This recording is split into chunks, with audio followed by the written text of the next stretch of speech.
appreciate the sheer beauty of this piece.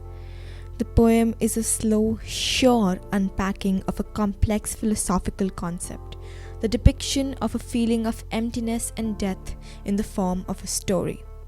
There is a funeral held in the speaker's brain.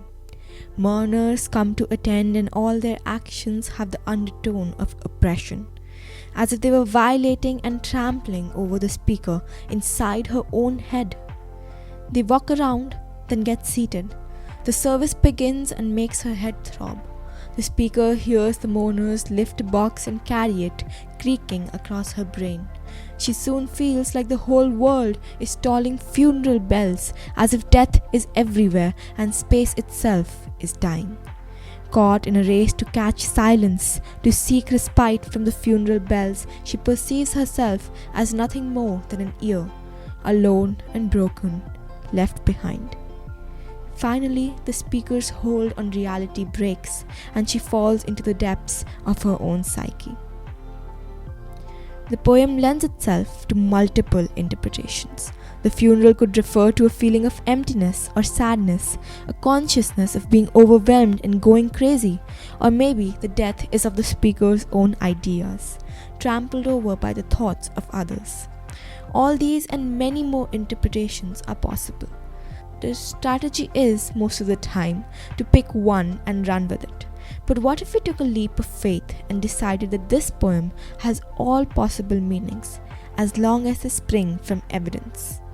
Multiple truths existing simultaneously, sometimes contradictory, each one as true as the next. Take that perspective and this poem suddenly opens into a whole new dimension.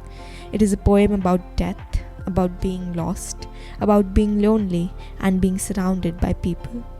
The mourners are both ideas and people in the speaker's life. When she falls through the floor, she is letting her imagination loose, escaping from the bounds of reason and descending into madness. Layering meaning upon meaning, we see not only the versatility but also the capacity of this poem. The images have room for thought. Moreover, they even echo a certain structure made of multiple meanings. Consider the theme of repetition in the poem. Every stanza has a similar pattern, but a different action. In one, the mourners walk. In another, they are seated. In yet another, bells toll. And in the last, the floor itself breaks.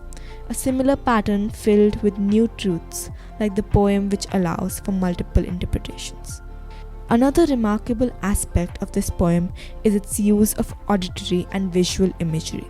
The repeated R sounds in the line, and mourners to and fro kept treading till it seemed, mimic the sound of soft feet and quiet murmuring which is found at a funeral. The line, kept beating till I thought, repeats the hard T, reflecting the harsh sound of a drum.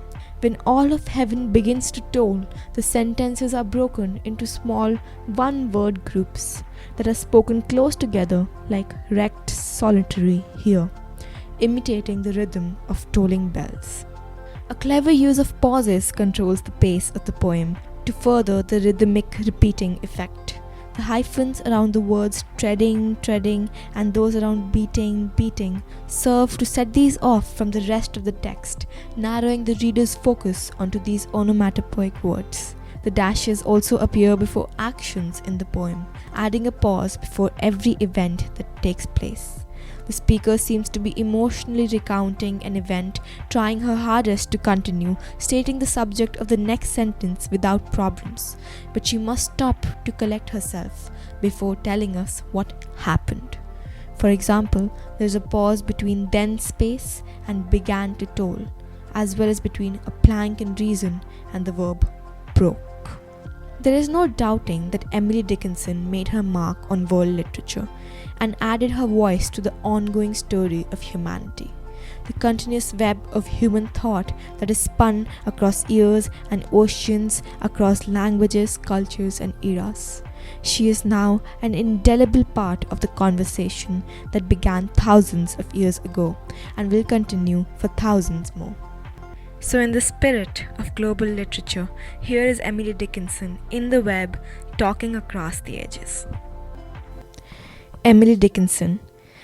Because I could not stop for death, he kindly stopped for me. The carriage held but just ourselves and immortality. Kabir Das in the 14th century.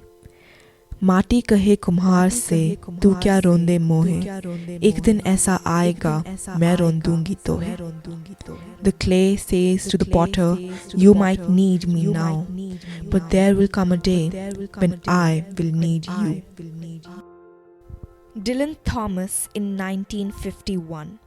Do not go gentle into that good night. Old age should burn and rave at close of day. Rage, rage against the dying of the light. Marcus Zusak, 2005. Here is a small fact. You are going to die. Jalal ad-Din Muhammad Rumi, 13th century. भरम बिगुर से पावरी भगु विदाव खेगुर पर दिए जमियत जनन बहुचन. When you leave me in the grave, don't say goodbye. Remember, a grave is only a curtain for the paradise behind. Emily Dickinson. Hope is a thing with feathers that perches in the soul and sings the tune without the words and never stops at all. Maya Angelou, 1983. The caged bird sings with a fearful trill of things unknown but longed for still, and his tune is heard on the distant hill, for the caged bird sings of freedom. Emily Dickinson. I dwell in possibility, a fairer house than prose, more numerous of windows and superior for doors.